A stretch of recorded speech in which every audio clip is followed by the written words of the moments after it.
Welcome to DDS. Real fans, real sports talk, no BS.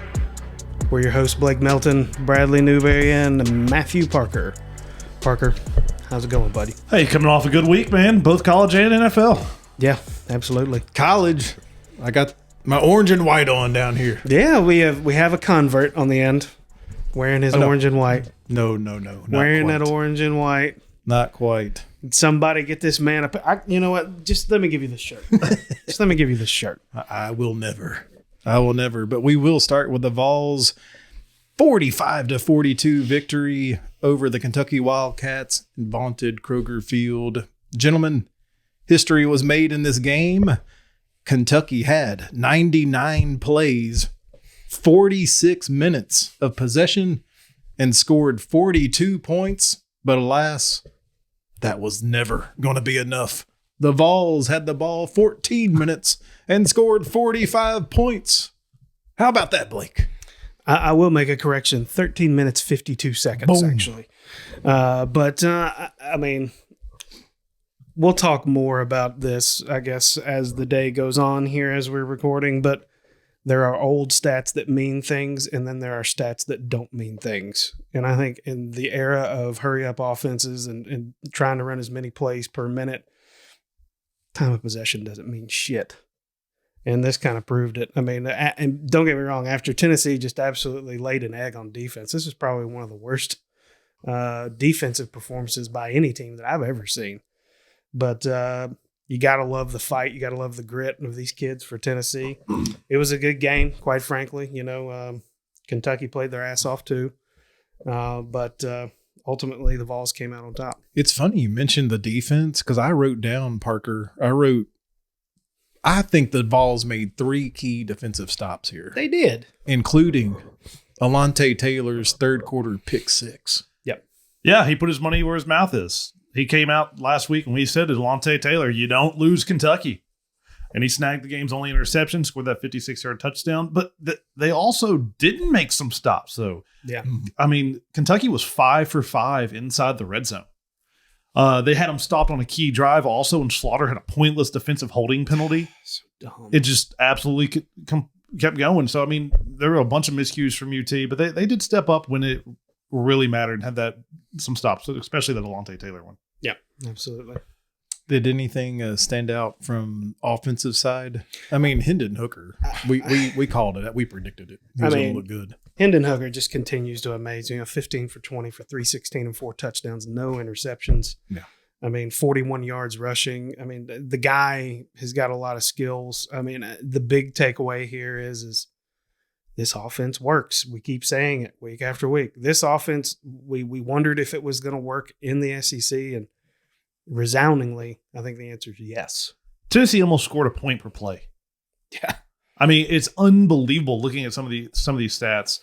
And Hooker, by the way, they just came out today, and I forget the trophy's name, but quarterback of the year. They just named their 25 semifinalists. Mm-hmm. Hooker's on that list. There's 5 SEC quarterbacks on that. I can't remember all of them right now, but there's going to be the obvious ones. There's 1 or 2 that I wouldn't expect. Georgia. Oh my God, Georgia's quarterback. JT. Not JT. The other guy. Completely that forgot guy. his name. Anyway, he's on there. But yeah, I mean, Hooker had 316 yards on 15 completions. 4 of those 15s were touchdowns. Bennett? Yeah, Spencer. Yeah, Bennett. Thank you. Vols had 2 touchdowns longer than 75 yards in the first quarter. That's the first time a team has had 2 75-yard touchdowns in all of college football in the same quarter this year. I went through the box score just because it blew my mind. Kentucky had 99 total plays. That's the most in the history of Kentucky football. And they couldn't win. This offense is very, very different. And I don't want to look ahead too much, but watch out, Georgia. They haven't seen an offense like this all year long. They definitely didn't get to see it from my team, the Florida Gators. But Blake, do you see anything from the rushing attack that stands out? I mean, they didn't. This was the funny thing is they didn't have to rush very much. And There's just not much to say there. I mean, we rushed the ball just fine. But that's good coaching, I mean, think. They stick with what works. They identified the weakness pregame. They stuck with what was working, and they just kept throwing it all over the yard. Yeah, I mean, it just appears that they just kind of used their running backs as just kind of bait here and there to keep everybody honest. And golly, you just get that's what this offense is. It's all about getting the ball in the hands of the playmakers. Heupel schemes people open. These aren't even his guys, and they're out there running wide open. I can't wait for 2 years from now to see what this offense looks like. And the key to this game, I think, was at the end of the first half when Tennessee's defense was reeling and they went down and got that field goal right before halftime. It was unbelievable. They had no time. They had no business getting anything there. And they did. They got like 15 yards in like 3 seconds to get into field goal range. This game was great. It was one of my favorite games watching all year. I'm sure Bradley hated it because of the lack of defense. I mean, I think that Blake and I, we watched it together. Yeah. And I think the most fun part was we just kept seeing the minutes of possession go up. It went from Blake 630 to 720. We're like, oh God, well that didn't take a lot, but that's another 7 points on the board. It doesn't matter. I mean, as long as that's what I'm saying. It's just it used to be a stat that kind of told you who was going to win, who was taking control of the game. With today's offenses, though, I think it's irrelevant. The only thing that's bad about it is if you're not scoring, right? Then they go down and score every time. Their first 2 touchdowns took 4 plays in 37 seconds. Right. Well, their first touchdown took like 8. Yeah, I'm combining them. Yeah, I mean it's crazy. I don't have the stat for this. I'm going to look this up and have it for us next time. There's got to be, because I was the same way watching it. They kept popping up the time of possession, and I was like, "This is the most nutty thing I've ever seen." I've never seen a time of possession this lopsided ever. Not that I can not remember. even close, really. Not even close. I mean, the important thing with this offense is they almost need to receive the ball first, and they need to score first.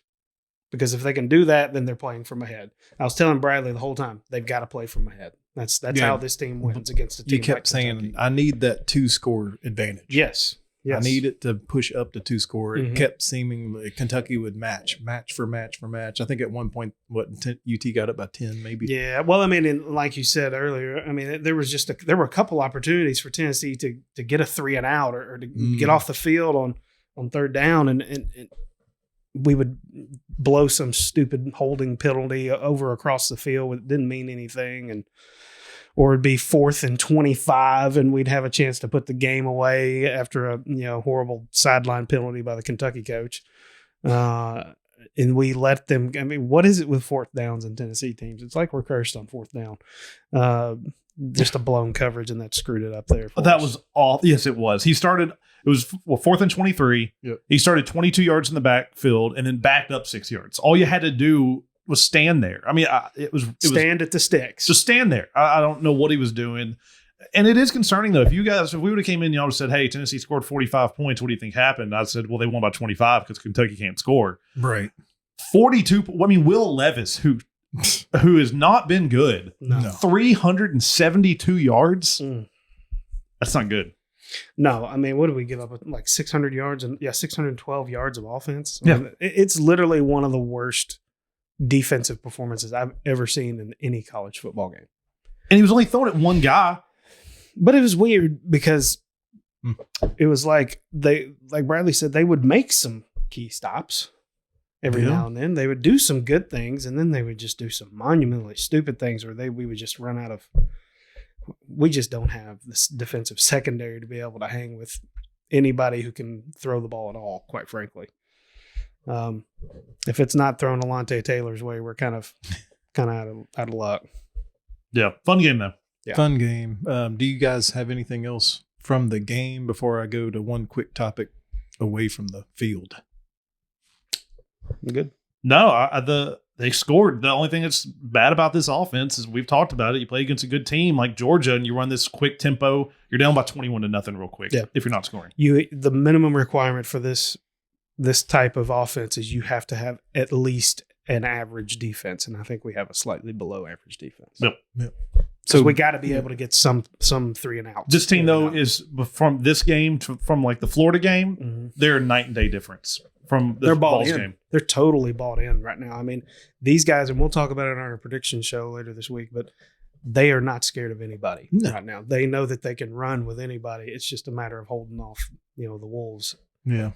The other topic I wanted to touch on with the Vols, it was announced last week the university will not impose any bowl bans. I think this is the right decision. Why punish innocent people here? I completely agree. I mean, Tennessee came out after all this came down, fired the athletic director, fired the entire football program, Cleaned basically. it out. All of the supposed guilty parties that were players are not at Tennessee anymore. What good would punishing anybody that wasn't even a part of all that do? I mean, we've done everything we could possibly do, and the shame of all this is the NCAA will probably not even rule on this for years. It'll probably be 2 or 3 years down the road. So if they do come down and say we're going to impose a bowl ban, it's going to look even worse, because it's going to be groups of folks that are there that don't even know what you're talking about, because they just don't know what it was all about. We talked about this a few weeks ago. I said I didn't think there was going to be any penalty, and there shouldn't be. They've worked with. I keep going back to the LSU, and they're on tape saying stuff about we made them a good ass offer or whatever it was he said, and they're not getting penalized. Tennessee shouldn't be penalized, and it's weird. It's not. It's past October 29th, y'all. Yeah, and then that when all the dirty laundry was supposed to come out. Yeah. Well, I mean, here's the other thing. D-Day. Here it comes. The threat. So the other thing is, and I'm interested to see what y'all think about this. How does the NIL age play into all this? Because we are paying players now. Yeah. They're getting contracts and things like that. I know it's not directly coming from universities, but let's be real, it's coming because of their affiliation with the university. I think it's two separate moments in time. So what Pruitt was doing and his staff was 100% illegal, and what's happening now is within the rules. So I think it's two separate things. I know. So, but my thing is whenever they decide to levy the punishment would be even farther down the road than now. After it would, I mean, it's literally going to be at least another year, in my opinion, before the NCAA weighs in on it. I don't know that they ever weigh in on it. They may not. They might not. I just don't think that they have the teeth to do it. If anyone's going to punish them, it would have been Tennessee punishing themselves or the SEC punishing them. Well, that's something else. Is this the SEC just saying, This is what we're doing. I don't care what the NCAA says. And the and the SEC is just like, we're not. You've done enough at this point. Yeah, I mean, they've worked with them every step of the way. I mean, that's been the big thing the Vols have said the whole time. I think we're past this, which I really think is going to be great for recruiting. Yeah, because now there's no crap talking from other coaches that you don't know what's coming and all that other crap. There won't be any of that anymore. Exactly. You can't have Saban can do whatever he wants, but you won't have Kentucky sitting in a kid's living room saying, "Hey, you're never going to be able to play in a bowl game." Yeah. No. All the trash was relieved from Knoxville, and now some of the trash has been taken out from Gainesville. The Florida Gators somehow lose, and not just lose, they get punished. Absolutely boat raced. 40-17, heads have finally rolled in Gainesville. Coaches have been released. Gators came into this game averaging 242 yards. Rushing, they were held to 82. Parker, what's up? What happened? There's something about this game that I actually don't see a lot of people talking about, and I don't think it's widely known. This is not an excuse for losing to South Carolina. The third string players should be able to beat South Carolina. But 20 to 30 players on Florida Gators have tested positive for the flu days before the game and on game day.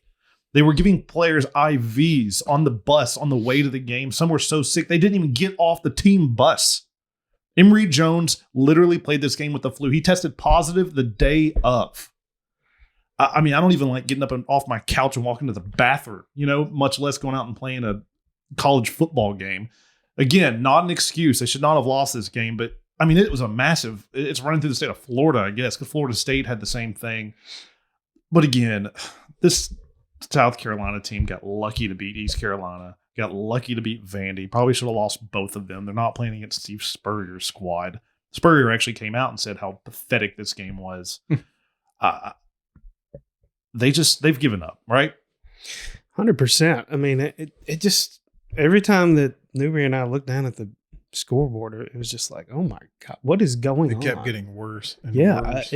I mean, this was something we joked about, but I never thought in a million years that this was actually a possibility to actually happen to the Gators. But I mean, it's just clear that these players have kind of given up on the year.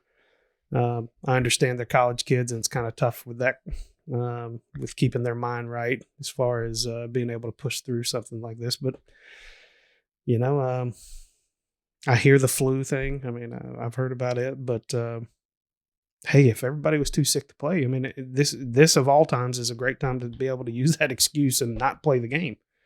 But if you show up, you should. I mean, I think if anybody shows up for Florida, they should be able to beat South Carolina, in my opinion. Oh, I agree. I mean, South Carolina's quarterback, it was the first time he's ever played an FBS game. Oh my God! Ever. He's an FCS transfer.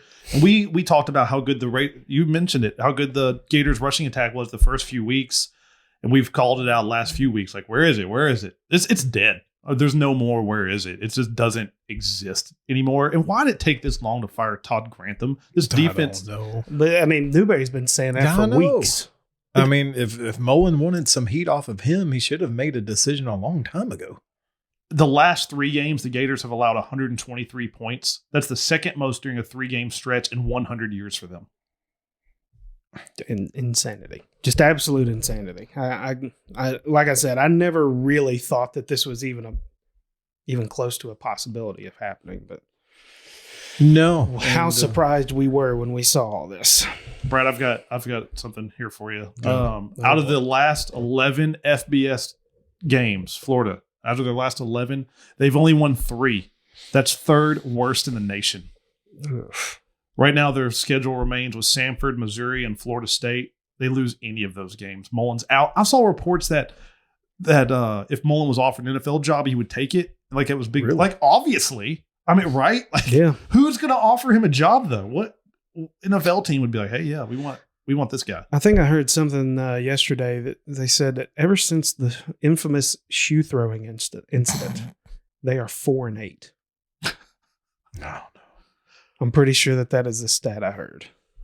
Also another thing, not this week, but the previous week, he shut out the media from being at practice and asking questions. And then this week, he shut it out from players after the game. I don't know if this is just obvious to me since I've worked in that field. You don't do that. You do that and people are like, huh. Something's up. Yeah, something's up. Afoot. Just go take your medicine, whip off the Band-Aid, and answer some hard questions for 15 minutes. You don't, and you're going to start getting local beat reporters and national people asking questions and checking off, looking for stuff. It's just, that's never the right answer. And I don't understand why people can't figure that out, because every single time it happens, it's the wrong thing to do. Oh, my God. So you guys have mentioned the sickness. And I sent you guys a quick note article about Anthony Richardson, who started the game against Georgia. Mm-hmm. And then this guy, Dan Mullen, says, quarterback Anthony Richardson injured his knee while dancing at the team hotel the night before the game. What in the world? How many times have we said that there's a discipline problem in Florida? Didn't we just mention the infamous shoe throwing incident? I don't know that any of these things are bad by themselves, but you start adding them all up together. Yeah. You're shutting out the media, the shoe throwing, the dancing, hurting, the we're not recruiting during the season. I've got another good one I'll touch on in a minute, but they start to just pile. Yeah, it's a cumulative effect. It feels like a big stinky pile, Blake, to me. Yeah, I mean, right now, it's not even fun to talk about Florida right now. It really isn't. I mean, for Tennessee, it was at least kind of comical every now and then. And I think a large part of that is because the fans are always behind the Tennessee teams no matter what. But the Florida fans, I think, really just don't give a flying F. No, so, I mean, it's really just not even fun to talk about Florida because of how bad they are right now. He's fallen so quick. Last year, beat down Georgia, make it to the SEC championship, almost beat Alabama this year, and just Now we're talking, does he have a job next year? Well, that's my thing. His biggest moment this year is his loss to Alabama. And That's his highlight of the year. I don't think His Alabama's best game that he played was either that game or the victory against Tennessee. And honestly, I thought that they played halfway decent against Tennessee. I think they were different teams at that point. They really were. They had a chance at that point. I think if they play now, Tennessee wins by 10 points. Yeah, maybe more. It's a 2-score game for sure. I'm not even going to tell you what I would predict in that game. I'm ashamed. He'd have to pull that orange back out. Did you have anything else on Florida? I do have one other thing on it. I don't know if you'll caught this quote at the end of the game about not letting the players. Did you see this? So at the end of the game, a lot of the teams will let their players go over and sing the school fight song. Oh God, about the band. With the band. Yeah. And they came out and they said, hey, like right after the game, did get that talk to him. Why didn't you let him go sing with the band? Because he didn't let him go over and do it. And he's like, well, it was an away game. I didn't even know the band was there. Oh, whatever. You ran right. You ran. Yeah, literally when you came out of the tunnel, you walked through the band. And you didn't hear them for 3 hours? Yeah, do you not play in the SEC and realize that your band goes with you everywhere? Yeah, you're not MTSU. Exactly. We play in the SEC. I don't know. It was really just an odd. I don't know. I didn't understand it. I'll leave This you is with this is such a in my opinion, Florida's version of Butch Jones. It's so comical. And we wanted this guy. Yeah, I know. That's the scary part. He would have come to Tennessee if Florida turned him down. Mullen was given a 3-year contract extension and a raise to $7.6 million a year back in June. On Monday, when he was asked whether he had spoken with Scott Strickland, the AD, about whether he'd be given the opportunity to return next season, Dan Mullen says, I quote, he's confident in me and that we'll get this turned around and fixed. So I don't think Dan's going anywhere, apparently, but he feels confident in his job. But heads had to roll. He goes, in regards to the 20 to 30 sick players, he goes, I don't want to make any excuses for the guys, but I do want to give them credit for battling through a tough week. If that's the best you got in a loss to South Carolina, you suck. Go check out our exclusive interview with Dan Mullen at DDS Sports Talk on Twitter. Yeah, please do go check that out. And exclusive. It was Very lucky to get that. Yeah, it was freezing out. We had to get up really early in the morning to catch him. We appreciate your time, and Dan. boy, did Newberry ever catch him. Mm-hmm. His buyout, by the way, is $12 million. Oof. We're going to take a tour around college football. First, before I do the little games, do you have the latest on the top 4, the playoffs? Let's see. So it's Georgia. It's got to be Georgia 1. Yeah, I know it. I just don't want to be completely wrong until you accidentally say it wrong. All right, so it's Georgia, Alabama, Oregon, Ohio State, Cincinnati. I'm just going to go ahead and say this. Cincinnati sucks. They don't belong here. They can't cover the last 2 games. They beat Tulsa? Or was it Toledo? Tulsa, I believe. Tulsa. By 8 points. I want them to be in. I'm cheering for them. Well, they didn't do what Newberry said they had to do. They can't just beat people. They have to stomp. They have to hit their opponents because their schedule's not strong. Their schedule's just terrible. So they have to. They got to beat everybody by at least 2 touchdowns. Also, how's Alabama number 2? Like they barely pull this win off. And how the hell, this one makes the least amount of sense. Michigan is 6, Michigan State is 7. They played 2 weeks ago, and Michigan State beat Michigan. They did. They did. Nothing. None of it makes sense. I don't understand how Oklahoma's not up there. I was going to say, looking at it, watch out for you've got an undefeated Oklahoma ranked 8th. That doesn't make any sense. I think that will change. I am disappointed in Michigan State. I feel like they kind of let that one go. Oh, where'd Iowa go? That's weird. They're not in here. Arkansas, though. Arkansas. Number 20. Woo pig suey. Arkansas, that's the first time they've been in the rankings under the new coach. So good for them. Yeah, good for them. All right. Here comes the tour. We had Texas A&M, a 20-3 victory over Auburn, as predicted by the panel. Both quarterbacks struggled, Blake, in this game. Bo doesn't know football anymore. Yeah, it was kind of fun. Newberry and I were watching, and I said, well, the real Bo Nix has officially arrived. 3-3 forever. I mean, nothing. Either side. Yeah, but I don't know that either one of them have that great of a defense. So I mean, I think it was just poor play by Bo Nix, honestly. I mean, good Lord, less than 50% passing.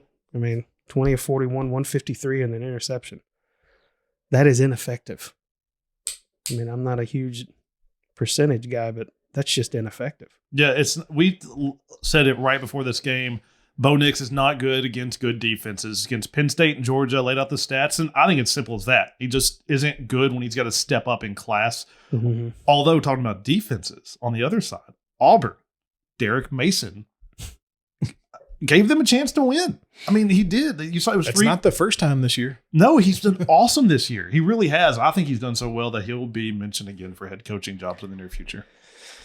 Oh, there's going to be an opening in this next game. Coach D. There's going to be an opening in LSU. I have no clue what's going to happen down there with that coaching situation. But Alabama, I actually lost money in this. I took Bama minus 20. And Alabama only scored 20 points. 20 to 14. What the hell? Should have lost. LSU had the ball thrown in the end zone with no time remaining. They actually had it twice at the end of the game where they could have won this game. And what the hell is this stat? 6 net rushing yards for Alabama? 6. The problem is the offensive line. They can't block. In addition to run blocking, they can't pass block. Bryce Young was sacked 4 times in this game. On the season, Young gets sacked 6 points. I'm sorry, gets pressured 6 points. No, sacked. Sacked 6.6% of his dropbacks. That's 3 times worse than Georgia. I don't think Alabama's going to make the football playoffs. I think they probably lose to Auburn in the Iron Bowl. That is the number 2 team in the land, Blake. This is just it's kind of hard to digest kind of what's going on with Alabama. I mean they still only lost 1 game, but my God, it's been ugly. Really struggled with Florida. Really struggled in this game. I mean, the fact that we're talking about how poor the offensive line play is at Alabama and how poor the rushing was that's something I never thought I'd say. So, I mean. Was Robinson hurt? I mean. No. I admit I didn't watch 13 carries for 18 yards. Oh, God. Yep. Bryce Young, negative 22 to bring that down. 6 net. I mean, and look at their schedule. Who have they – I just don't think they're that good. Who have they beat this year, beat down? They barely beat LSU. The Tennessee score is not how this game went. Okay, good. You beat Mississippi State Won down. by 2 over Florida. Ole Miss. Yeah, won by 2 over Florida. Should have lost that game. Lost to A&M. I just don't see who they beat down. Miami? Ole Miss. Yeah. I mean, in Miami, that we've already had our say with that. They let Mercer score 14 on them. That tells you everything you need to know about their defense. When is the last time that they ever let a team like Mercer even score? I mean, my God. The line on that game was 2.5. Really? That's bad. Yep. Somebody knew something. For Mercer's team total, 2.5. Hold Mercer to 2.5 points. Yes. I got you. Yeah, Mercer to hold 2.5 points is what I meant. Their team total. So they didn't think they'd get a freaking field goal. Yeah, it's something that everybody has missed here on Alabama this year. I mean, I'm not going to take anything away from Bryce Young. I think he's very talented, and obviously he's got him a target in Jameis Williams that he really likes to throw to. He had 160 yards and 10 receptions. And Mitchie, too, 9 for 73. I mean, that's basically the only 2 guys he throws to, it seems like. Mm-hmm. That accounted for 19 of his 24 completions. So, man. Georgia's going to crush them. This is a different Alabama team, and I think you're absolutely right. I think it's going to be lambs led to the slaughter here. Could be. Purdue took away the hopes of number 3 Michigan State with a victory. Walker still got his running back for Michigan State, 146 and a touch. But how about Purdue? Giant killer. Yeah, they are all year, right? They have knocked off 2 top 5 teams in Iowa and Sparty. An unranked team has only beat 2 top 5 teams in the same season 4 times in the last 50 years. 2 of them have been Purdue. It's crazy. They stink against bad people, but they're kind of like Titans. They play to the level of the competition. Yeah. I mean, but look at that offense. 594 yards of offense, 536 yards passing. That is incredible. It's hard to lose when you put up those kinds of numbers. So it doesn't surprise me. It almost feels like Michigan State they were taking a breath here after that big Michigan State game, and they're like, maybe, but I mean, they didn't play bad on offense. I mean, they put up some numbers on it. They had 458 yards of offense. Purdue does this though. They've beaten a top 5 team 17 times in school history. Yeah. It's the most in college football, and guess who they've got next? Ohio State. I love it. Come on, Boilermakers. Let's go. We're headed to Iowa. Daddy had this one right. He said they're not covering. What was it, a 12-point spread? Yeah. Iowa scores 17, folks, in a 17-12 victory. How impressed are we? Not at all. I mean, that was my question the whole time is, can Iowa even score that many points? Can they score 2 touchdowns? I don't think obviously, I was correct. They couldn't. Yeah, I don't know that they could have, even with their starter, because Petros was pulled after 3 series. He was hurt. I mean, you could watch it. He was skipping the balls to receivers. He just obviously was not himself. They put their backup. I don't think we're going to see him against Minnesota this week, so I'm sure that's going to really hurt the line. Nah. We like your punter, though. Keep booming it. Yeah. Great punter. Lastly, I've got Georgia Bulldogs continue to dominate, only allowing 6 points again, and Arkansas Razorbacks in a fun SEC matchup, 31-28 over Mississippi State. Any thoughts about either one of them? I watched a lot of the Georgia one. These games are, man, they're so good, they're boring. Yeah. How many games have they not allowed a touchdown in? I'd have to look it up, but it's a lot. Almost all of them. Yeah, I'm looking at it right now. And they're, again, averaging like 6.3 points per game that they're allowing. But I do think this week, and we'll dive into it more, but I think this week against Tennessee, they may actually see something they haven't seen before. They've not given up any more than 1 touchdown ever. Yeah, they're pretty good. Yeah, they're pretty good. My question is about their defense, though. It's about their offense. It's just they're just not fun to watch. It's just so lopsided. Well, and they score on defense, so it's like, I mean, their offense doesn't get a lot of opportunity sometimes to be able to do anything, because I mean, if they get 2 pick sixes, I mean, the game's pretty much over. If they get 1 pick six, it's pretty much over. That's all I've got. I've got my orange and white back. You're welcome. You can join us. Yeah, join us in Rocky Top. I'm serious. You can have the shirt. Never. I got you right here, man. I'm sure I could find you a Tennessee shirt or a Tennessee hat too. But hey, guys, thanks for joining us today on this our college reaction show. Be sure to check us out on Twitter at DDS Sports Talk. Let's get the conversation started there. What do you think about Alabama? Are they the real deal, or are they, as Parker likes to allude, fraudulent? Parting thoughts.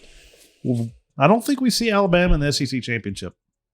And mine is just a reminder, check us out on Twitter for the exclusive interview with Dan Mullen. Go Big Orange. You guys be well.